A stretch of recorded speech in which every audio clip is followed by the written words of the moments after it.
Εδώ και 38 χρόνια η πατρίδα μας είναι υποκατοχή. Ο Τούρκος μένει παράνομα στα σπίτια μας. Μας επιβάλλουν την επίδειξη ταυτότητας για να επισκεφτούμε την ίδια μας τη χώρα. Τα δικαιώματά μας καταπατούνται. Οι πολιτικοί μας αποδείχθηκαν πολύ κατώτεροι των περιστάσεων. Η διαφθορά έχει ριζώσει βαθιά στο κράτος. Η κυβέρνηση δολοφόνησε 13 ήρωες και οι υπέτειοι παραμένουν ατιμόρυτοι. Συμφωνήσαμε την παροχή ρεύματος από τον κατακτητή. Οι κακοί χειρισμοί οδήγησαν το κράτος στο χείλος της καταστροφής. Έφεραν την ανεργία. Την εξαθλίωση. Ο κόσμος έχει αγανακτήσει. Έχει εξεγερθεί. Οι νέοι του σήμερα δεν έχουν μέλλον. Μέχρι πότε θα συνεχίζεται η αδικία?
Η λύση που προτείνουν όλα τα πολιτικά κόμματα είναι η διζωνική δικοινοτική ομοσπονδία.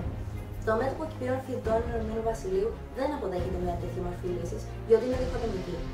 Αποτελεί πολιτικό κατασκεύασμα του Νεκτάς και τη Βρετανία και πολιτικό στόχο τη Τουρκία από το 1956. Εσάς αυτό δεν σας προβληματίζει? Δεν σας δημιουργεί υποψίες? Η διζωνική δικοινοτική ομοσπονδία διαχωρίζει τους Κυπρίους με βάση εθνικότητας. Κάτι που αποδεικνύει πόσο ρατσιστική είναι και δίνει και τετραπλάσια δύναμη ψήφου στους Κυπρίους σε σχέση με τους Έλληνες της Κύπρου. Αυτό την κάνει δημοκρατική. Τα κόμματα το δέχτηκαν. Εσείς? Οι πρόσφυγες δεν θα επιστρέψουν στα σπίτια τους και δεν θα υπάρχει το δικαίωμα της ελεύθερης εγκατάστασης. Αυτή η διζωνική δικοινοτική ομοσπονδία προνοεί ότι οι Τουρκοκύπροι πρέπει πάντα να είναι πλειοψηφία στο βόρειο τμήμα της Κύπρου. Εσύ το θεωρείς δίκαιο? Τέτοια λύση, ή μάλλον διάλυση, αναγνωρίζει το παράνομο ψευδοκράτος και αθωώνει την Τουρκία για τα εγκλήματα πολέμου που διέπραξε και διαπράττει. Και δεν είναι μόνο αυτό. Με την Επιτροπή Προεδρία που αποδέχτηκε ο Δημήτρης Χριστόφιας, επιτρέπουμε στην Τουρκία να μας ελέγχει όταν θα προεδρεύει ο Τουρκοκύπριος πρόεδρος. Γιατί λοιπόν επικρατεί αυτή η αγιοποίηση της Ομοσπονδίας? Και ρωτάω ευθέως τον καθένα από εσάς.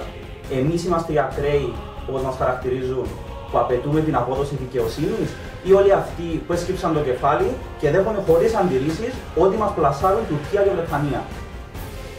Γιατί να αποδεχόμαστε να συνομιλούμε με τα Τουρκία ουσιαστικά και τις συνομιλίες με τους Τουρκοκυπρίους αλλά και την λεγόμενη παραπροσέγγιση?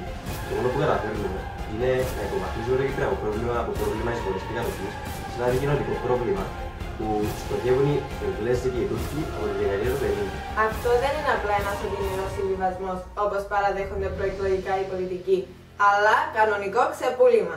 Είναι αποδοχή και υποταγή στα τετελεσμένα της εισβολής. Ο Κυπριακός Ελληνισμός απαξίωσε τις διζωνικές ονειρώσεις των πολιτικών μας στις 24 Απριλίου 2004 με ένα ηχηρό όχι στο σχέδιο ΝΑΝ. Εναπόκειται πλέον στον καθένα από εμάς να διασφαλίσει πως η εντολή αυτή θα τύχει το απαιτούμενο σεβασμό. Για εμάς είναι απαράδεκτο σε κράτος του 21ου αιώνα να επιβιώνουν φαντάσματα της απεικιοκρατίας. Εμείς απαιτούμε, όπως η Μεγάλη Βρετανία, αποσύρει τις βάσεις και πληρώσει τα αφιερώμενα χρέη στην Κυπριακή Δημοκρατία. Το έδαφος της Κυπριακής Δημοκρατίας είναι και θα είναι από βορρά προς νότο και από ανατολή προς δύση ελληνικό. Το 2012, με αφορμή τις κρίσιμες εξελίξεις στην οικονομία, παρουσιάσαμε τις δικές μας θέσεις στη βάση των οποίων πολιτευόμαστε. Λάβαμε συνεντεύξεις από γνωστούς οικονομολόγους, μελετήσαμε όλα τα δεδομένα, όπως επίσης και τις θέσεις υποψηφίων προέδρων, κομμάτων αλλά και άλλων οργανώσεων. Με δημοκρατικές διαδικασίες καταλήξαμε σε θέσεις που κατά την άποψή μας είναι και ρεαλιστικές και σε καμία περίπτωση δεν χαϊδεύουν τα αυτιά των πολιτών. Εμείς, το μέτωπο δηλαδή, δεν εξυπηρετούμε τα συμφέροντα κανενός. Και γι' αυτό δεν φοβόμαστε να πούμε ότι ευθύνη φέρει τόσο η κυβέρνηση για την ανευθυνότητα που επέδειξε, όσο και οι μεγαλοτραπεζίτες που μας οδήγησαν σε κατάρρευση. Πέρα από αυτά όμως, ευθύνη έχουμε και εμείς οι ίδιοι οι πολίτες. Για χρόνια ανεχόμαστε και συντηρούμε ένα διεφθαρμένο πολιτικό σύστημα, ένα κράτος ελλειμματικής δημοκρατίας που λειτουργεί στη βάση καθαρά πελατειακών σχέσεων.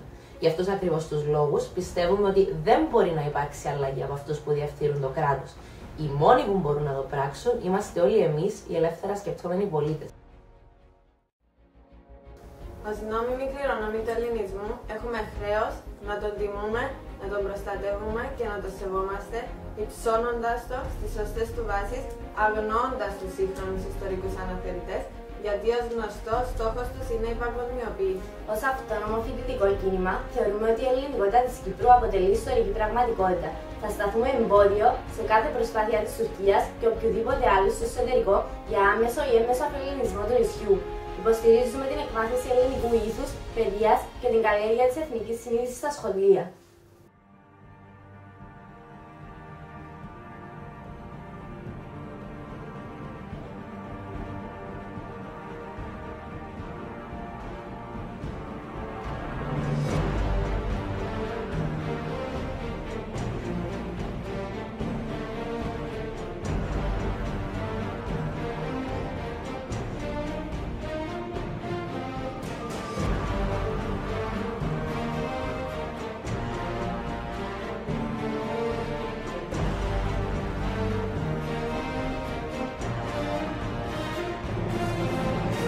Εσύ που δεν μιλάς για λύση, αλλά για απελευθέρωση. Εσύ που δεν δέχεσαι κανένα συμβιβασμό και κανένα Εσύ ξεπούλημα. που σέβεσαι την ιστορία σου και όσα προστάζει. Καλείσαι να ενώσεις τη φωνή σου με τη δική μας. Κλείσε τα αυτιά σου στη λύση του εφικτού και σάλπαρε μαζί μας στο πλοίο της αυτονομίας για ταξίδια δύσκολα αλλά επίμονα. Ο προορισμός μας δεν είναι ούτε δεξιά ούτε αριστερά, μόνο βόρεια.